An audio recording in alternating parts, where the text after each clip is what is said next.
betrayer. Just how he'd describe himself, all according to plan. Sayl is someone who should not be trusted by anyone. Stab, stab, stab, stab, stab, stab. Why bind yourself to a god when you can double down on yourself? If you can trick a demon, then a mortal's just as easy. And if they won't bend, break them.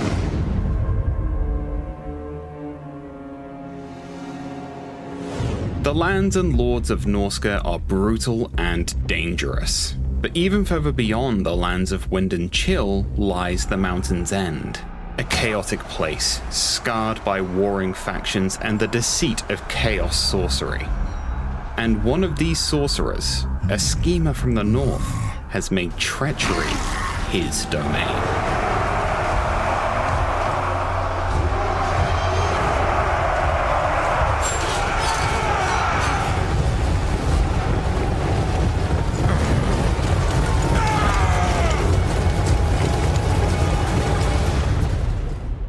Sayl the Faithless, a powerful spellcaster and master manipulator, has arrived from Mountain's End. A brand new section of map given to us by the Chaos Gods, probably due to Sayl's polite words. Nice one, Sayl. He's come forward with plans and motions that'd make even the most dedicated servants of Tzeentch look at him with concern. Whilst his sight is gone, his ambition remains, and his vision as a ruler is clearer than ever. The Great Bastion, one of the highest symbols of Cathay's order, has stood resolute against the forces of chaos. Both demon and man alike have failed to take down those walls, but Sayl's never been put off by a challenge. He'll bring it down, just you watch. But before we get to that, he's going to need to secure the lands around him. And now you've learned of our devious plans, viewer, you've fallen for our master gambit. Giving you more details. If you want to learn more about Norsca's rework and Sayl's faithless ways, then hey, check out the blog. As a master deceiver, he could always trick his way into the good books of the factions around him by using sweet words and empty promises. I mean, get a load of that reliable status. Look at him. Never told a lie in his life. It can't be forgotten though that, out here, actions can reign supreme. And Sayl is no slouch. His bag of tea from spellcasters who've fallen before him more than prove this.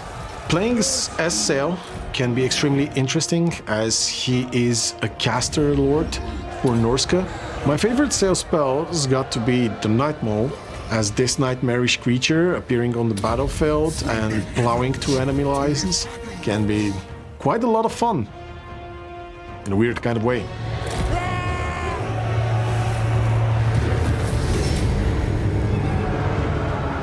So while it's all well and good consolidating Mountain's End, Sayl will need more than a ragtag band of hairy warriors to thoroughly humiliate Gran Cathay, even if they're really up for it. Sure, we could slog it out and repeatedly butt our heads against the walls until they collapse, but that's just so common, so typical. Cathay's used to that. Let's do something their harmonious thoughts wouldn't think we'd do. Let's use our heads for mind games. I think it's high time we manipulated Cathay into a false sense of security. Manipulations are Sayl's key toy in undermining his opponents and getting one over before the fight even begins. These can be used to bolster our forces with quicker recruitment times, instant sums of spoils, and increasing our vision on the campaign map. But more importantly, they can be used to make our enemies' life harder. We can damage them, destroy their diplomatic contracts, force wars, take money from them. There's all manner of ways to play with our foes and make them dance to our tune. But the key one we're interested in is infiltrating them. The plan is to infiltrate and build small outposts in foreign slots along the Bastion, allowing us to toy with the Cathayans from the inside, which will surely crush their harmonic ideals as we advance to take the walls.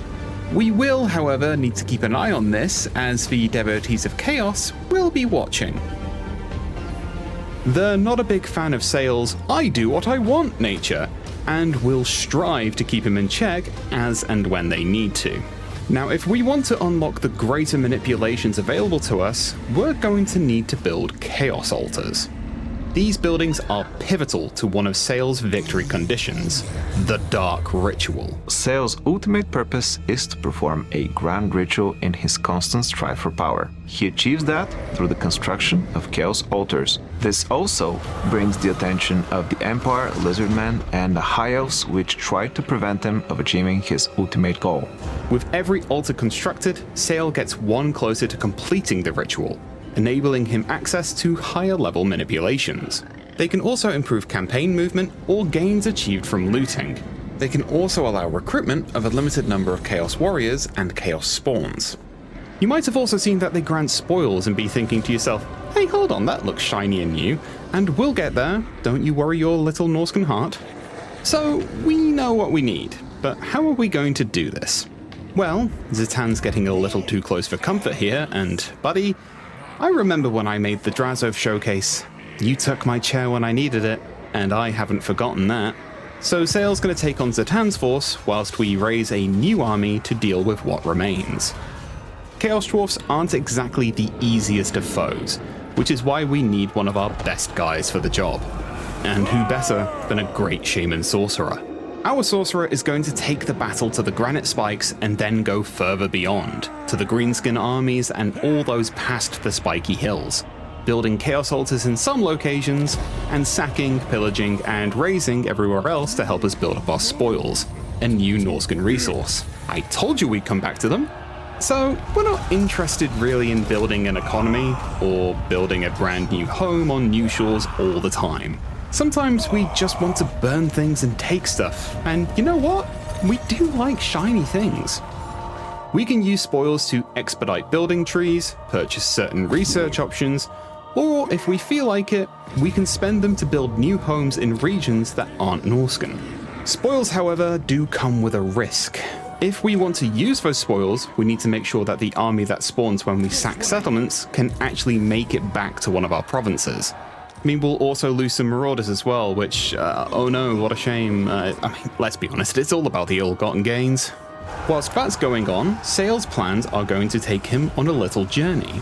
See, Sayl might not be Norscan, but even he can be compelled by the will of the hunt.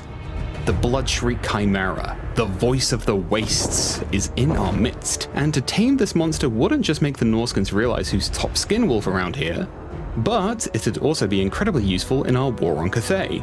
We're going to need to beef up our forces before we take on a Chimera though.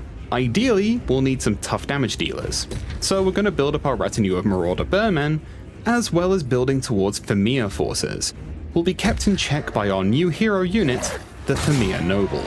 The Famir Noble is a new monstrous hero that excels at fighting enemy infantry. It can buff up other Famir and monsters around him, and can be quite a danger on the battlefield. So Sayl's off on his little journey, and might even consolidate more of a lands north of Cathay, should that be useful to us. With him on his hunt, and our great Shaman Sorcerer heading out west, I'd say this might be an ideal time for a montage, no? Sayl, in comparison to other Norscan lords, is much more attuned to chaos. But not only. He is a capable spellcaster and also serves with diplomacy as much as he does with the sword.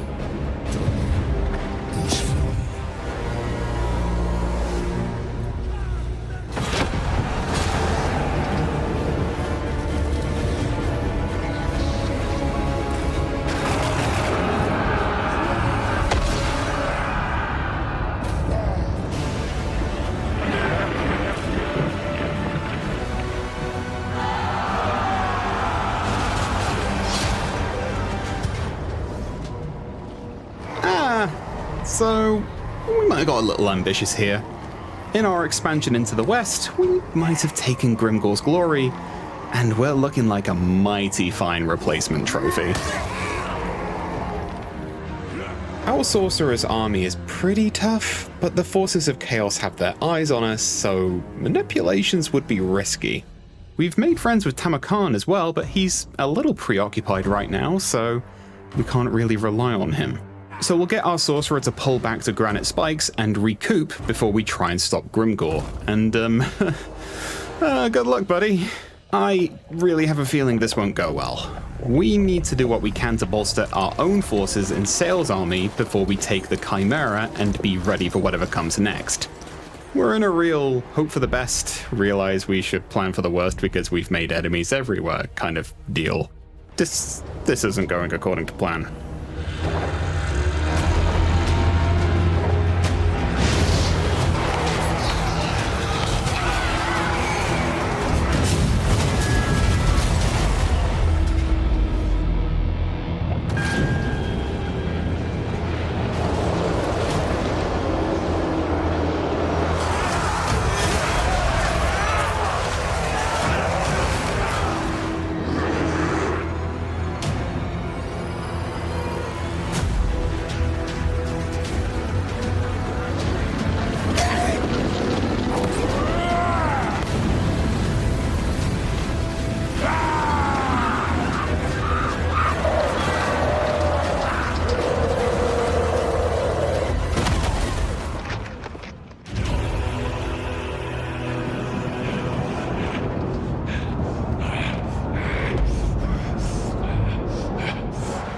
So we're staring down the barrel of our own actions. Our altars we spent time building have mostly been reduced to dust by Grimgor and his boys.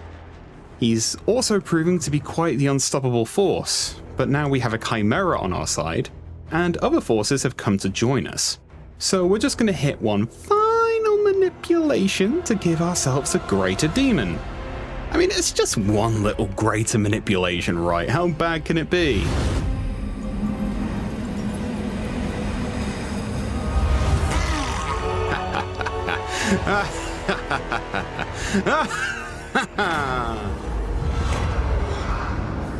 Well, matters might be bad, but Sayl's not going down without a fight.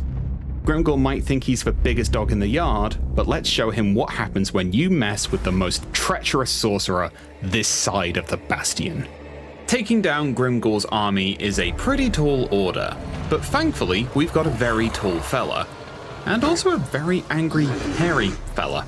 The Runecaller is a variant of the Cursed Add-in, where not only it has two heads and two different personalities, it can also cast spells. That means a giant that can cast spells.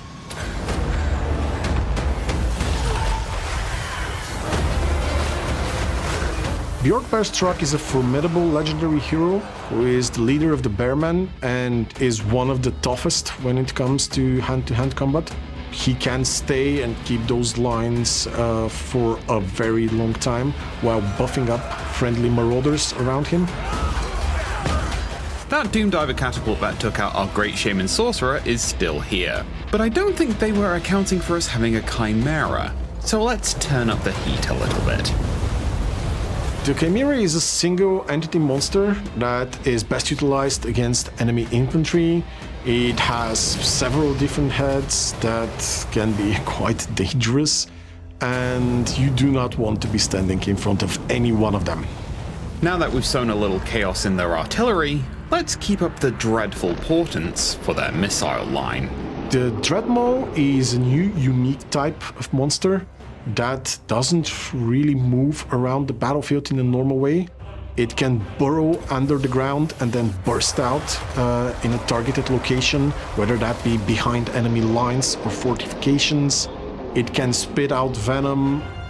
It's awesome. Even with our reinforcements coming in, this battle is turning a little bloody, but we're starting to make Grimgor regret his choices.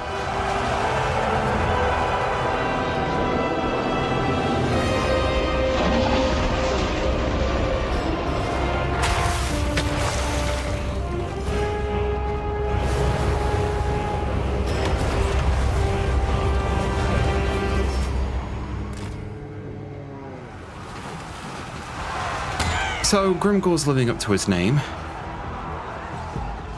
and the Chaos Gods have come to collect, and our altars are in ruins. This machination isn't working. We're gonna need to rethink this.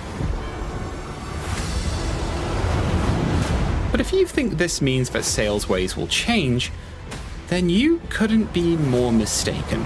Sayl will try again, and again, and again if needs be. For there's always another scheme at hand, another leader to corrupt, and another demon to bind. He will have his way. Just like how you'll leave your thoughts in the comments and wishlist now, if you fancy.